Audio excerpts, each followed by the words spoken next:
This is K-Pop Sunday, brought to you by K-Pop Sunday before you have to go back to work on Monday. We are your hosts, Onyx, Min, and JR.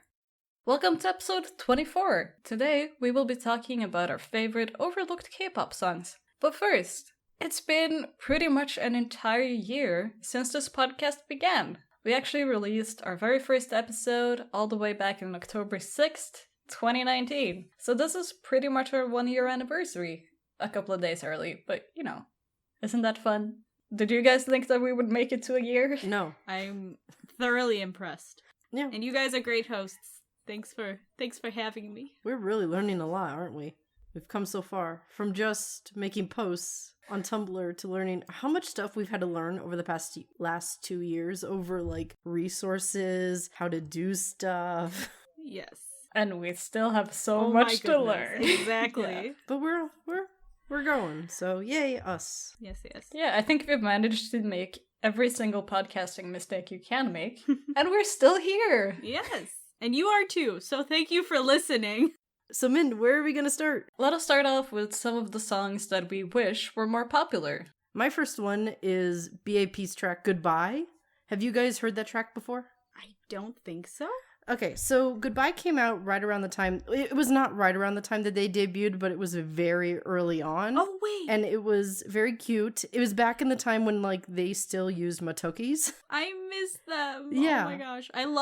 They have one of the best mascots in K-pop, and they don't use it. It makes me so They mad. use it so well early on, and it was a very good promotional tool, in my opinion, just of how you could see, like, the different members, especially because they all had their hair dyed the same color at first. Mm-hmm. So that was, like, really confusing to new fans. But they started off very strong right out the gate. But Goodbye was one of those that I feel like it didn't fall under the radar for BAP fans, but it was something where I thought it'd be kind of cute if the company had revisited it towards the end of the members' contract and they brought it back. So it's like to sort of wrap up the storyline of the Matokis. Because for those of you, That would have been really those of you cute. aren't BAP fans, basically when BAP debuted, they had a reality TV show called Ta-Da, It's BAP. It was a hilarious cringe fest. You need to watch it.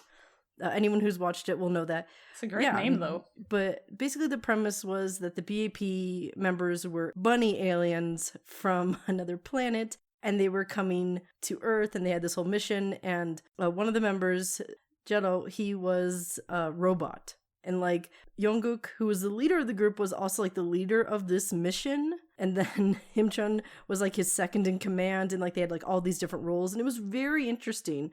But I kind of wish that, because they promoted it so much, and even to this day, like, their light stick has a Matoki on it. And a lot of people are big fans of the Matokis. I wish they sort of wrapped up the storyline where they go back to their home planet.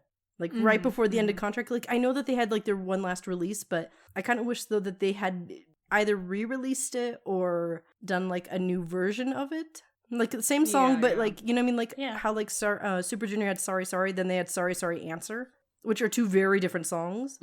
But I wish that they had done the same for BAP's Goodbye. Like, I think that would have been an excellent wrap up. So I'm glad that you all agree with me, but that was something that kind of bugged me when they disbanded. I was kind of waiting for it to come back, and it didn't. And I was like, oh. It's unfortunate. So the song I want to talk about is an OST from the K-Drama School 2015, Who Are You? Which is an installment of the School series. And it's not my favorite installment, but it's pretty solid. It's the song Reset by Tiger JK featuring Jinsha from Mad Soul Child. And it's a great song. Oh my gosh. It's probably in my top 5 OSTs, and Jinsha and Tiger JK's voices go so well together. It's incredible. And the synth, it goes so hard. You gotta sit there and vibe with it. Very well done. Also, the lyrics, like, it goes really well with the whole point of the drama and all that. And I just need them to collab again, because I feel like it's almost a perfect song, which is really, it's saying something, I know, but I highly recommend it to anyone who wants to watch it. Check it out if you can, and you should, because why can't you? I don't know what I'm saying anymore. Min? Mine isn't necessarily super underrated, but I think Big Bang's Stupid Liar should be a bit more popular than it is, even though it did place really high in the charts back in 2011 when it came out. Ooh. But it wasn't their title track. That was Tonight. Oh, okay, I know what you're talking about. Yeah, Stupid Liar is just Big Bang's version of a ballad, but it's still a danceable song. And I don't know, I vibe with that song so hard, and I have ever since 2011, but since it's so old by now, people don't know about it, which is fine. I don't know many songs that came out in 2011 off the top of my head, so why would somebody who got into K-pop in, 2018 know of the song? It's a good song. Yeah. I wish they got a music video for it. There's multiple, Inkigayo performances and stuff. For it, so you can find videos of them actually performing it, but there was never a music video, which would have been great. And unfortunately, a lot of these songs won't have music videos, so when you do look them up, you'll probably just come across maybe a lyric video, maybe a fan-made music video. So, yeah, it's unfortunate. I do love me a good fan-made music video, though. Yes. And actually, the song I just talked about, it has a fan-made music video with 30 million views. And I was like, who's watching this? I don't know. It's got Sungjae from BTOB in it, so that might be why, maybe. Mm-hmm. Or it's just people like me who go on YouTube and re-listen to songs over and over again. Onyx, Chunglim. He's known for Step and Chewed Gum. Those were his two on his debut sort of EP that he's known for, but this track though is called Sugar Point. Have you guys ever heard of it? I've not heard of this person. How old is it? Do you know the brand? No. Sugar Point is a brand? Yes, it's a clothing brand. I don't know. So is this like a orange caramel a bing type deal? He made a song for it? Yes. Ooh. So first of all, Chunglim was a solo artist, and he literally had one EP and 3 singles, and then he was gone. Oh no. And he was known for, when he first debuted, he was wow, he's really talented, can sing, he can dance, he's very handsome, he can act. But Sugar Point basically though was a clothing brand basically. And so he was the model for it, and then also he had a track for it. And it was very cute because it had him working at a car repair shop, and then he had a crush on a girl who also could repair cars. I was interested in it. It's just a very interesting music video, and a lot of older K-pop fans. I believe it came out in 2009, so that's over 10 years ago. But I believe it was after Sugar Point, he just disappeared. So sad. Because it was a promotional track for basically a CF, and this happens sometimes with CFs where they'll release a track and it'll be a single, which lately they'll be online, but back in that time period they would not release anything for it. It'd be this is an EP, but no, you cannot purchase it. And there's not even an official music. There is an official music video, obviously, but it's not anywhere official anymore. So annoying. There was no official channel. That was back in the time period before brands started getting on top of, hey, let's upload this on a YouTube channel. Yeah. So my next one is also an OST, and it is from the web drama EXO Next Door. And Baekhyun sang the song Beautiful for it, and it's a super short, super cute little web drama. You could probably binge it in a day or two. I know I binged it in one day with my little sister, but we were on break. It was cool. But also, the female lead is Moon Ga-young, and she's pretty popular nowadays, but this was probably one of her first more adult roles. I think she was a child actress. Besides the point. It's just a really pretty song. Baekhyun's voice is beautiful. I love it. Super smooth. And it feels like a really textbook OST in the sense that it's a love song. I mean, there's not a whole lot to it in that sense. And it came out 5 years ago, but I still listen to it to this day. It's really great. Also, I love Korean groups doing K-dramas. It's probably really expensive, and that's why it's not common, I guess you could say. But I know GOT7 has done one, and SF9 has done one. But if you guys know of any other ones, let me know. They're usually really short, and I like that. So, it's a good song. Min, how about your last one? For this section, at least. My last, kind of underrated song, but I don't know if you would call it that, is Dreamcatcher's Red Sun from their Dystopia 3 of Life album, or their first album.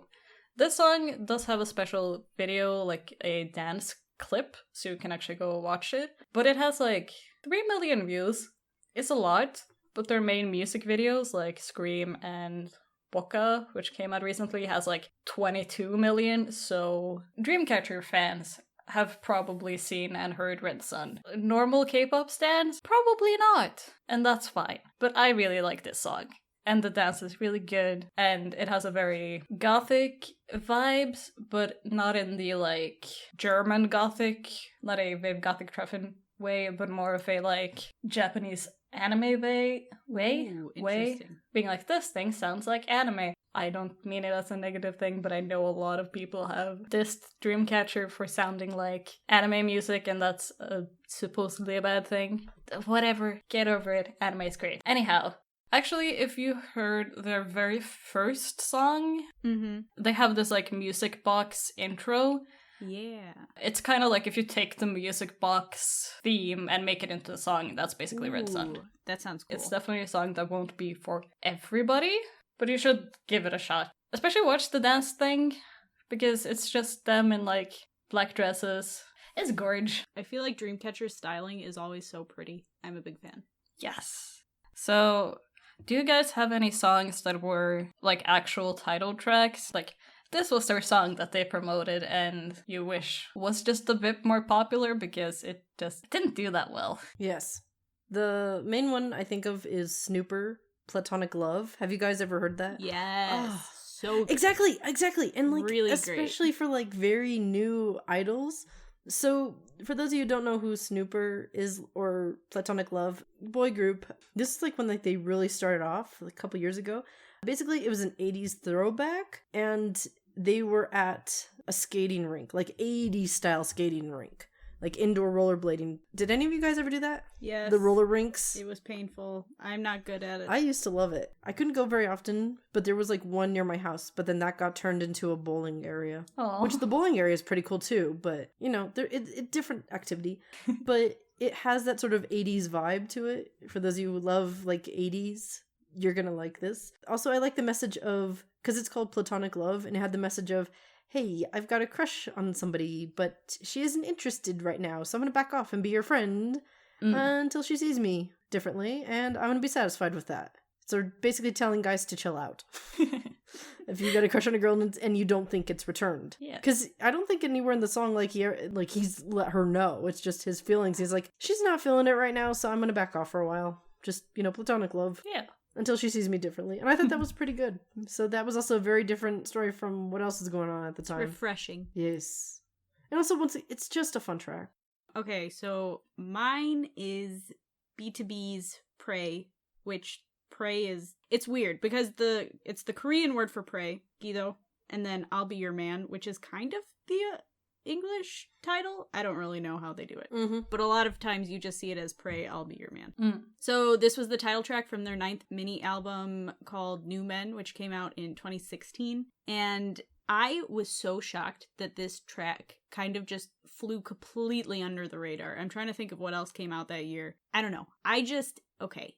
The styling, gorgeous. They're wearing like velvet suits, stained glass all around them.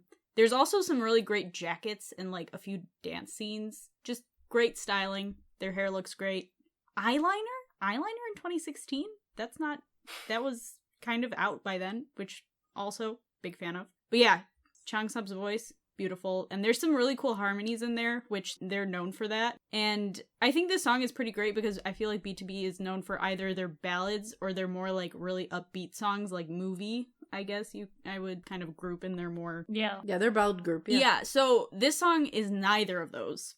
And I really love it. It's a really great fit for them, in my opinion. I think this... It's dramatic. Yeah, really dramatic. How about the music video? This song is what stands out to me the most. Like, the actual video is great. It's just such a good song, and the fact that it didn't do as well as I would have anticipated really breaks my heart, because I feel like nobody knows about it. And I need other people to know about it. Because they came out with quite a few ballads following this.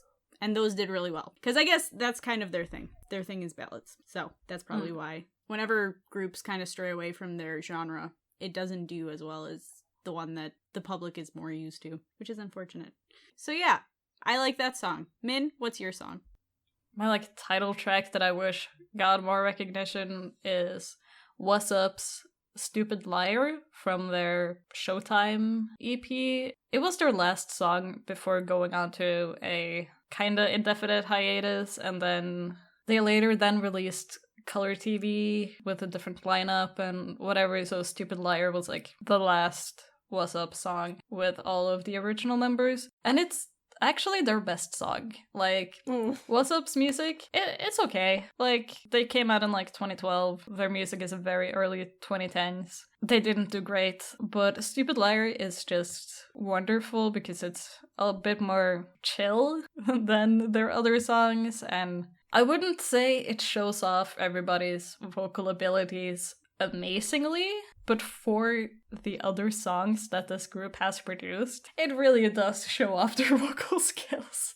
I don't know how to say that in a pretty way, but it's a good song. It got massively overlooked. Yeah, I was gonna say, were you a fan of them from debut? Yes. Okay, so do you remember how they were originally promoted? Yep, the twerking group. Exactly. So that's why I'm very happy to hear that they ended with your impression towards the end was that, hey, their vocals aren't that bad. That was pretty good.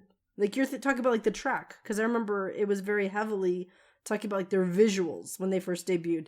So you as a fan following them, and towards the end, you're like, yeah, but let's look at their voices. Let's look at the song itself. Like, I'm very happy to hear it. I feel, in my opinion, that's growth. Yeah, like, the music video was still, like, seductive-ish, but not in the WaSSup way. It's so annoying that their debut track is also called WaSSup. Yeah, it makes it hard to search, yeah. Yeah. They're not, like, Eiley type vocals. They will never be that. But for them, that's pretty good vocals, man. And Stupid Liar. It's a good song. More songs. So I got one. HOT's Outside Castle, I'm always, and I've said this a billion times, I hate that this isn't the track everyone knows the group for. It was a combination of a very short promotional period. The movie had bombed. SM was gearing up to dump them.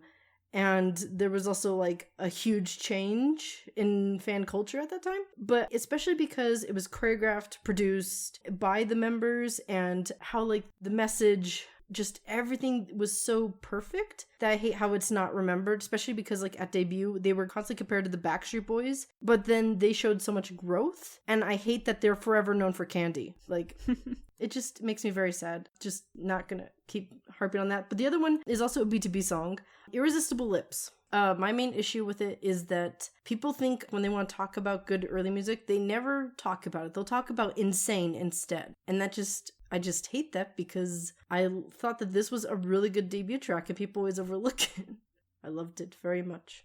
Still very sad about that. Early B2B is great. Yeah, and I feel like people only talk about, like, their shenanigans, how loud they are, or, oh, they're a vocal group. Mm-hmm. Which is funny, they have that juxtaposition of being, like, super goofy, but also singing these, like, really heart-wrenching ballads. Yeah. It's great. There's not many groups that can pull off that juxtaposition of serious, but also very goofy. Anyway, JR, take us away. Monsta X's Fighter. It was the title track off of their The Clan Part 2 mini album, which was, like, their third or fourth mini album. It was in 2016. It was pretty soon after they had debuted. And part of the reason I love this is for their video, because it is absurd. And I mean absurd. It's kind of a boxing concept, but there's also a lot of teddy bears, and there's also, like, it doesn't really make a lot of sense. Honestly, that whole thing, the Clan series, I feel like it wasn't especially cohesive. Maybe it's just now looking back and not having watched the other few videos in a while, but I feel like even then I was like, this doesn't seem to have, like, a through line, you know what I mean? Yeah. That's fine, because I really loved the whole series, like all the title tracks that came out from there. Up to Dramarama, I loved everything that Monsta X had come out with. Albums, everything. All their music's so good from there, I think, personally. But anyway, this song specifically, I thought it was, like, gonna give them their first win. It was gonna just shoot them into the stratosphere, metaphorically. I don't know what I'm saying anymore. But, like, it's just so good. And then, so in this video, pink-haired Kihyun and Wonho's blue tips on the platinum blonde hair, both of those, like, those are top tier. And should be watched specifically for their hair. And that's dramatic, but I think it worked really well for this. And also, okay, Wonho looks so small. It is the weirdest thing I have ever experienced. looking at him from 2016, because I don't know if you guys have seen a picture of Wonho lately. He's a big boy. It's a really weird, like, because I'm used to seeing him, like, pretty much the Hulk, and going back and seeing him still buff, but looking like a child is really weird. Like, in comparison. So yeah, I was just so shocked this did not give them their first win. Again, though, it's got, like, horns in it. I love horn. I have said this so many times, but, like, it's just a reoccurrent theme with songs that I like. And also, I have, like, Boyfriend on here, Janus. I'm not going to talk about the song, but again, horn. I am the most one-track mind person you will meet when it comes to music. I'm sorry. But yeah. Okay, I could keep going, but Min, you know what? It's your turn. I hand you the baton. Well, thank you. I'm going for more chill vibes, I guess, for this section. WaSSup's Caffeine from his EP, The First Collage. So good. WaSSup, if you don't know, is a member of Highlight currently, being formerly Beast. And yeah, Caffeine is his, I'm pretty sure it was his first solo song or one of his very first ones. He has done a lot of work on OSTs, but Caffeine got music video. The music video is trying very hard to be aesthetic, and it's very broody in a way, but the dance is so good. I absolutely love the dance of Caffeine. I get why this song isn't super popular, because not everybody is really in the mood for a, like, slow, peaceful thing. I think people seek out K-pop more for the upbeat, wanna feel happy type songs. Right. So I get why it didn't get big, but it's just good though. So the last title track we're gonna talk about that kind of went under the radar is from a group that as a whole has kind of gone under the radar. Cross Gene's Hey You Nuna, which was a title track off of their third mini album called Game Start, and this song is just catchy. It's not especially groundbreaking. It's not especially, I guess, good, you can say. It's just an earworm. Listen to it once and it will be stuck in your head forever. I'm doing the dishes, the song pops into my head. It haunts me since it has come out. And most of the songs I realize I picked are actually from 2016. I think 2016 was my year. I don't know. That was a good year. Yeah. Also, Cross Gene has lost members since then. They still are actually putting stuff up on their YouTube channel, like content-wise. But like Takuya left, Casper left. So this is a good old one with all the members together. Super catchy. Highly recommend. So the next part we're going to talk about are side tracks and, B-sides from the mini album that should have been more popular or should have been promoted. Because a lot of times groups do promote second tracks off of mini albums and stuff like that.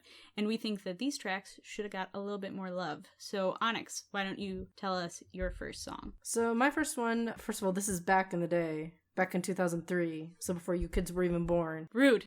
It's true. We've talked about mini trends before, but there was this trend in 2003. There were quite a couple of artists that were all popular during that time that had one-letter word, like one-letter names. Like J, who I'm about to talk about, Group S, they just called themselves S, or SU in Korean. There was H, there was M. Does anyone know who M is? No. Minwoo from Shinhwa. That was his solo really? name. Oh my gosh. Yeah, that's him. Yeah. That's hilarious. So, but yeah, like there was like a trend of we're doing one-letter names or one-letter groups, so one-letter songs. That make it nearly impossible to find. So, unless you were in that time period, you would not know any of this. So, one of the artists though was called Jay, and you might know her from JR. You've seen Princess Hours. Yes. She did Perhaps Love. Oh. She's the girl on that on that track. That's her. Yeah. So she had an album called The Crush of Love, and the whole album was basically breakup songs and like dealing with like a breakup sort of thing. And kind of interesting though, another mini trend during around 2003 was for there to be at least one track on the album that was in full English. That's cool. Like, Weezong had Angel, which was in English. She had this. There were a couple others, but this song, though, was also what the album was titled after, but I don't believe it was the actual title track, though. Because there was another track that got bigger. I don't think this one even got a music video, but it was whole in English, and it was basically sort of like a wrap up for her pain with going through a breakup. So, and also it was a very deep lyrical track for 2003. Because if I know some of you guys listen to Rain, his old stuff, some of the lyrics are kind of, Yeah. But Jay, like, this song was actually, like, very deep lyrically. It was really good. So, unfortunately, that was part of one of my many albums, which I bought in middle school when I first started listening to K-pop, and then I would let friends borrow it. This is one of those that disappeared. I never got it back. Oh. And that just crushed me because I love the crush of love. It just crushed me because I loved it so much. It was so good. This is one of those to look for. So, The Crush of Love by Jay. So, GR, what you got for us? As far as I know, this was off of their NCT 2018 album, but NCT is weird about releases because they have so many groups and so many members. They like release things really oddly sometimes. I know this song was also released as an SM Station track, but it's also on their Empathy album, so there's that. But Timeless by NCTU, this time NCTU consists of Taeil, Doyoung, and Jaehyun specifically, and they're often put together as a trio, which is understandable because their voices go very nicely together, and they do a lot of ballads. They also have a ballad with Haechan, which also pretty good. Don't remember what it's called, but I'm sure you can find it. But this song is just so pretty. It's one of those ones that you listen to it and you might cry. I don't know, man. It's a good one. And for a long time, this was one that, like, would help me fall asleep. I just have it on replay really low and just listen to it and fall asleep, too. But I don't really see anyone talk about it ever. And I'm like, this is one of their best tracks, in my opinion. And, I think more people should know about it. That's all I gotta say, really. Yeah. My favorite, like, B-side type track is 21's Baby I Miss You off of their Crush album. 21 has a lot of, like, live albums and not very many actual albums with their music, so I'm pretty sure Crush is, like, their second full album or something. Second or third. Anyway, Baby I Miss You, it's really good. Doesn't have any music video or anything, and it got very rarely performed. I'm also not a person that actually sits down and listens to entire albums because I guess I'm a fake fan. So I actually didn't hear this song until I played the dumb YG Entertainment rhythm game. That's when I first heard it, and I was like, how have I missed this song? It's so good. I found so many tracks from that. Because BTS had one, and I didn't know their early discography so well. Like, those games, like, they're obnoxious, but, like, they're actually really good for familiarizing people with older discography. I know rhythm games get a really bad rep, but they're fun. Let me have my rhythm games. They are. Oh my gosh. Yeah, Baby I Miss You is chill. It's not like a true ballad, but Baby I Miss You is still like, it could technically be a dance song, but it's like, a lot of 21's music has that intensely auto-tuned sound to it, because that's just the vibe YG was going for. And this one also has it, but it's not as jarring in a way. It's nice. I really like it. I wish I got to see it live. But yeah, it's good. 21. Go listen to them. They were good. So, everybody else has more songs? Yeah. I'm on a BAP kick lately. So, do you guys know Confession? Yes, I think I do. Okay. I think I've heard it. Okay, so it's from the Skydive. Okay. It's from that promotion. So basically, like, it's the track that you hear at the beginning of Skydive, which is the whole thing about betrayal, which is, betrayal and money and guns. Typical BAP. Like, you can't have a music video without guns, which is one of my favorite tropes about them, besides the Motokis. I love that they have guns in their music video, like, absurd amount of use of guns. True. Like, yes. My favorite use of it, have you seen Honeymoon? Yes. The music video for Honeymoon? Yes. So, like, it's a very chill, very nice track, but, like, there's a cake in the shape of a gun on the table. Like, no one was shooting anybody, but they had to sneak in a gun in there somehow. It's like, this doesn't make any sense, but it's so BAP. Production team. Oh my gosh. I don't know, but I love the consistency, and that always made me laugh. But Confession itself, like, it's just Jungkook and Jello, and, like, if you're a BAP fan, like, you know it, but most people don't. Basically, it's a sinister-sounding religious track. And it's about, like, regret and trying to, like, move on from this bad thing you've done.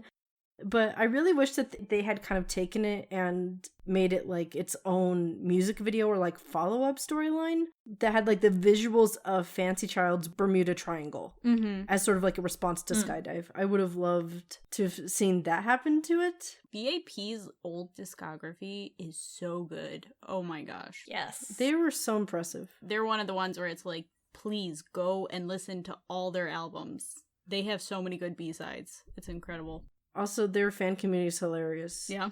So let's get to something brighter, right, JR? Well, brighter sounding, but the topic is not so much.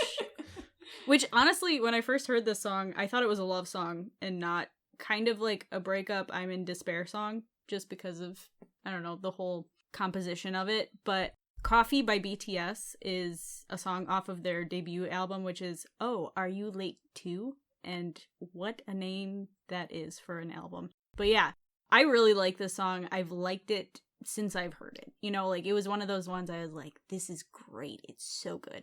And then a few years after listening to it, I found out that the chorus of it is actually lifted from an Urban Zacapa song, which is also called Coffee, or it might be called Drinking Coffee or something like that. It's slightly different title now that I think of it. But during this time, BTS obviously debuted with like a really strong hip-hop concept, and they really like went for the chains and like the do-rags, and I was like, what are you doing? That being said, they had good music during that time. Their styling, not so much. That's a whole nother thing though. But this song is much lighter than those tracks that they were coming out with during that time, and so it was just a nice break from all of that. I still like all the songs from that time. I'm not saying that the harder stuff is bad, but this is just very different from it. And it's cool because, like I said, they took the chorus, but then the rappers take the verses, and it's just a gem, in my opinion. If you want to look back, that's a good place to start, especially since it's more, I feel like it's more similar to what they release now than their title tracks. But that's just me. Yeah. So this is a call out to a very small portion of the old school K-pop community, but it's a very controversial opinion.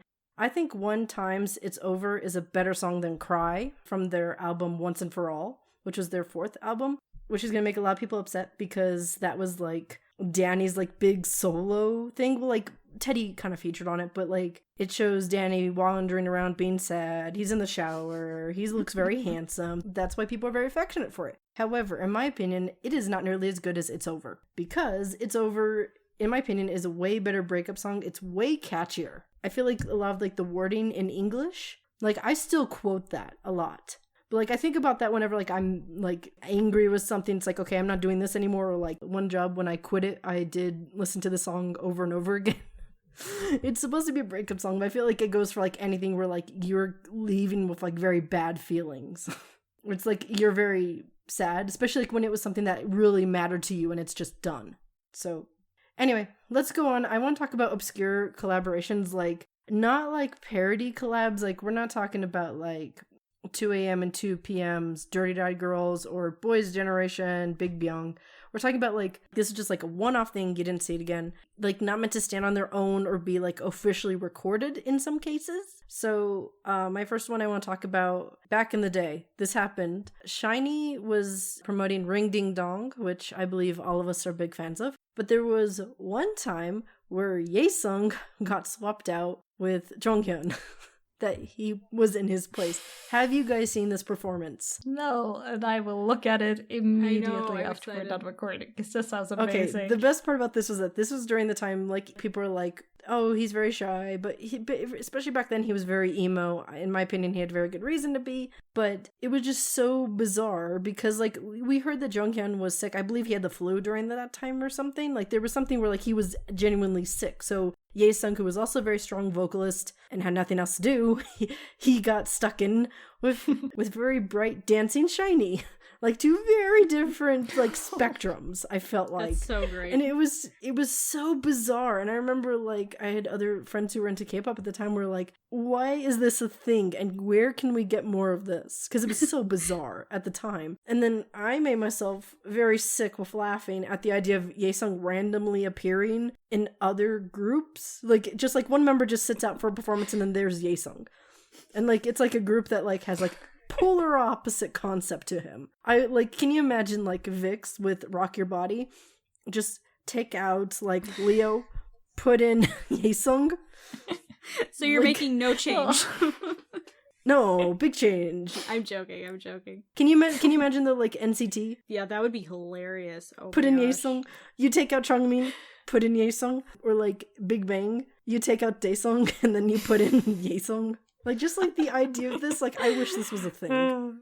Like, that's so my dream. Funny. That would be a great April Fool's thing. Like, just take members out of their groups and like some music shows got to get on that. Well, especially because it was for a younger group, and like very clearly there was like a generation difference between SHINee and Super Junior. Oh yeah. But just seeing Yesung in Ring Ding Dong, like he did not dance like the whole choreography or anything like that. He was just there for vocals. But just the idea of just like one performance, just stick Yesung in the group. Who needs to go take a nap? Okay, we're gonna put Yesung in. I wish this had become like a thing. Mm-hmm. I would have loved this. So just yes, go ahead, JR. What's yours?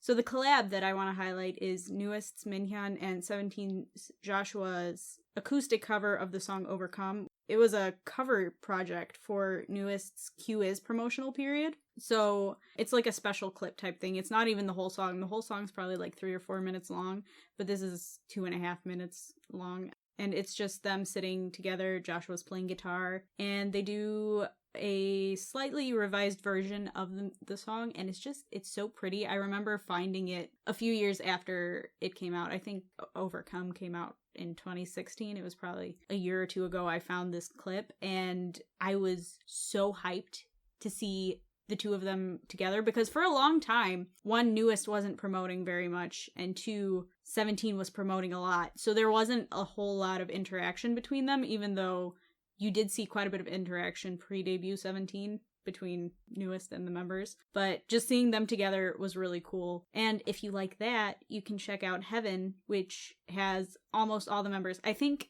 Minhyun is the only one that's not there, and that's because he was promoting with 101 during the time. But it's literally 17 members on stage, if I'm correct, which is really cool. Highly recommend. I don't think they ever released, for either of these, Overcome or Heaven, they never released the actual single as one thing, which is unfortunate.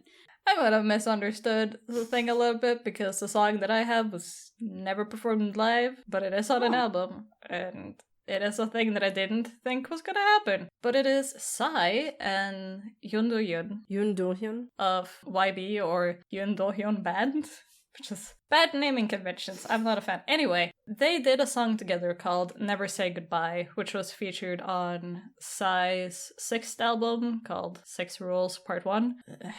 Bad naming conventions. But Never Say Goodbye, it's such a good song. It makes me feel happy, even though I have not actually read the lyrics, but I'm pretty sure the lyrics aren't really happy. But it's just Psy's rapping fits rock songs, because this is a rock song technically, and they just go really well together. I was shocked the first time I heard it, because I was like, why does this work as well as it does? It's just really good. Psy's a good musician, okay? That's all I have to say.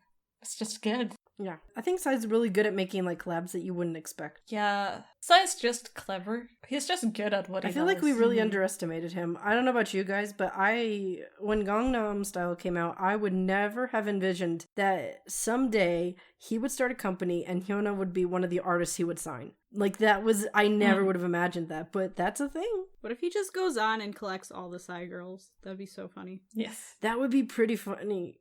Speaking of things people don't know, I have a trivia question for you guys. Yay. My trivia question is this.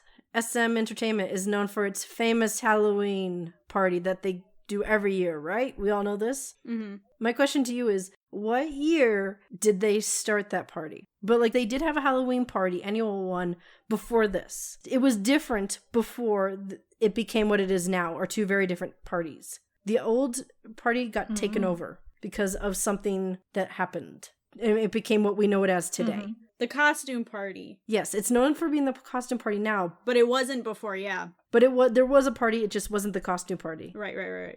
It was 2013 or 2014, right? That's your guess. So JR's guess is 2013 or 2014. Min, what's your guess? You get the answer next episode. And also the explanation next episode. 2011? So Min's guess is 2011.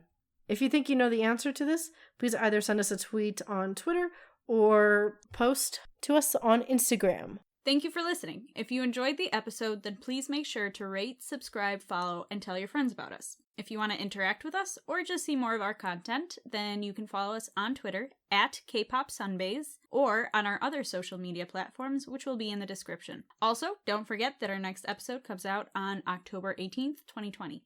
Thanks, everyone. Bye. Bye. Annyeong.